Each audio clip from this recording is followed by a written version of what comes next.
राजस्थान न्यूनतम आय गारंटी विधेयक 2023 पर बोलने का अवसर दिया, उसके लिए धन्यवाद। माननीय सदस्यगण, सबसे इम्पोर्टेंट बिल है।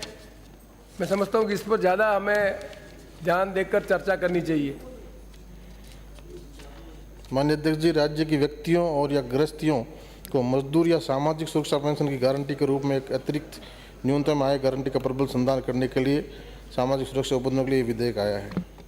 संविधान की अनुच्छेद 39 के 41-43 के अधीन नागरिकों को जो उसके संबंध में उपबंध बनाए जाने समाचार हैं। माननीय अध्यक्ष जी, ये जो कानून लेके आई सरकार और उसके अंदर सामाजिक सुरक्षा पेंशन की गारंटी का अधिकार भी, रोजगार की गारंटी का अधिकार भी और अब ये न्यूनतम गारंटी का, इन सबको समावेश करते हुए न्यूनतम आय गारंटी विधेयक। मैं पूछना चाहूँगा माननीय अध्यक्ष जी सरकार से कि जन घोषणा पत्र में सरकार, ये कांग्रेस पार्टी जवाबदेही कानून अकाउंटेबिलिटी बिल की बात भी करके आई थी और उसके बाद 2 बजटों में लगातार माननीय मुख्यमंत्री जी ने बजट घोषणा भी की कि हम अकाउंटेबिलिटी बिल लाएंगे। जब आप अकाउंटेबिलिटी बिल लाए नहीं, अकाउंटेबिलिटी जिम्मेदारी किसी प्रशासन की तय की नहीं, तो इन सारे कानूनों का आज हम राजस्थान न्यूनतम आय गारंटी विधेयक पारित कर देंगे। हम पेंशन में भी प्रति वर्ष 15% की बढ़ोतरी का अधिकार दे देंगे, विधेयक पारित कर देंगे। रोजगार की गारंटी का अधिकार भी दे देंगे, लेकिन इन सब अधिकारों का असर क्या होगा बिना अकाउंटेबिलिटी तय किए, किसी की जिम्मेदारी तय किए बिना। इसलिए मेरी मांग है सरकार से कि इन सब से पहले सरकार अकाउंटेबिलिटी बिल लेके आती, जवाबदेही कानून लेके आती, जिसकी सरकार ने स्वयं बजट में घोषणाएं की है और जन घोषणा पत्र में भी शामिल है।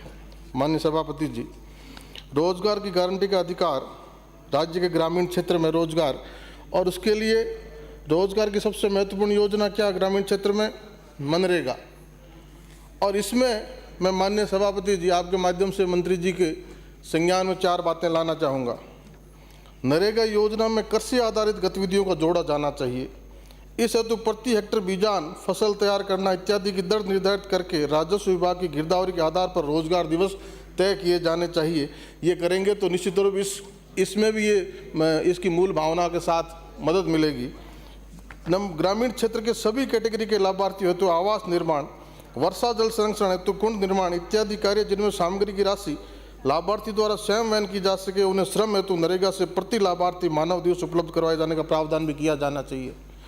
माननीय सभापति जी, एक बात महत्वपूर्ण में, देश के यशस्वी प्रधानमंत्री ने देश की जनता से, जो सक्षम लोग हैं, उनसे एक अपील की कि गैस की सब्सिडी छोड़ें। देश के यशस्वी प्रधानमंत्री की एक अपील पे करोड़ों लोगों ने आगे आके गैस पे सब्सिडी छोड़ने का स्वतः फैसला किया और उसी पैसे से उज्ज्वला जैसी महत्वपूर्ण योजना, करोड़ों करोड़ गैस के कनेक्शन माताओं बहनों को मिले। इसी तरह पे मैं मांग करना चाहूँगा कि हमारी सरकार भी ग्रामीण क्षेत्र के ऐसे कुशल श्रमिक, क्योंकि गाँवों में मनरेगा में सबसे ज़्यादा जॉब कार्ड में फर्जीवाड़ा होता है, करोड़ों रुपए की चपत लगाई जाती है। इसलिए ग्रामीण क्षेत्र के ऐसे कुशल श्रमिक जो किसी विशेष योग्यता में दक्षता रखते हों, उनके द्वारा स्वावलंबन के आधार पर पूरे वर्ष रोजगार पाने की दशा में यदि वो अपना जॉब कार्ड सरकार को सरेंडर करते हैं तो उन्हें एक मुश्त मानदेय देकर उनका प्रोत्साहन बढ़ाना चाहिए। दूसरी बात, ग्राम के सरकारी विभाग में कार्यरत कार्मिक, गांव के रईस लोग, धन्ना सेठ, बड़े जमींदार यदि रोजगार की आवश्यकता की जरूरत नहीं बताते हुए अपना जॉब कार्ड सरेंडर करते हैं तो उन्हें सम्मान पत्र देते हुए उन्हें जॉब कार्ड जमा करने चाहिए। इस जॉब कार्ड का दुरुपयोग रोका जा सकेगा माननीय सभापति जी, और मनरेगा की भावना के अनुसार काम हो सकेगा। इस बिल के, इस भावना से जो बिल लाई उसमें भी इस बात की मदद मिलेगी। दूसरी माननीय सभापति जी, पेंशन के लिए हमने इस पर प्रावधान किया है कि सामाजिक सुरक्षा पेंशन की गारंटी का अधिकार दिया है और प्रति वर्ष एक बार 5%, 6 महीने बाद 10%, 15% बढ़ोतरी का प्रति वर्ष प्रावधान किया। मैं इसमें एक गाँव में जो समस्या आती है उससे आपको ध्यान अवगत करना चाहूँगा कि माननीय मंत्री जी, जिन किसानों ने केसीसी का लोन ले रखा है, केसीसी ले रखी, उठा रखी है, उन किसानों के पेंशन ड्यू होते ही या ब्याज ड्यू होते ही उनके खाते, जो पेंशन के खाते हैं या उनके जो सेविंग अकाउंट्स है या किसी के पेंशन अकाउंट है, उन सबको भी बैंक होल्ड कर देता है।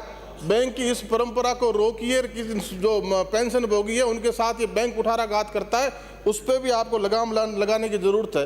और जो पेंशनधारी 75 वर्ष की उम्र पूरी कर चुका, ये आपके पास रिकॉर्ड है, ऑटोमेटिकली 75 वर्ष पूर्ण करते उसकी पेंशन डबल हो जानी चाहिए।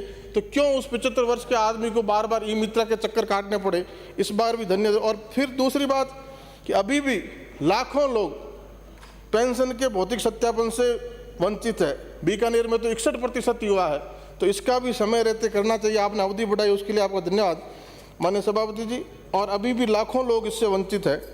एक में पीएम किसान सम्मान निधि, केंद्र की सरकार का एक महत्वपूर्ण फैसला, जो किसानों को 3 दफा 2,000 6,000 रुपये की किसान सम्मान निधि, हजारों लाखों किसानों को करोड़ों रुपए मिलते हैं। उसमें भी राज्य सरकार कुछ अंशदान मिला के, हिस्सेदारी मिला के और किसान सम्मान निधि में भी जोड़े। माननीय सभापति जी, ये आय का गारंटी का कानून लेके आए हैं पेंशन की, उसका इसके लिए एक बार पूरे जनमानस में इस बिल पे चर्चा करवाने के लिए, जनमानस की भावनाएं, जनमानस के सुझाव आमंत्रित करने के लिए निश्चित तौर पर इसको एक बार जनमत जानने के प्रचार करना चाहिए। धन्यवाद। श्री अशोक लाहोटी।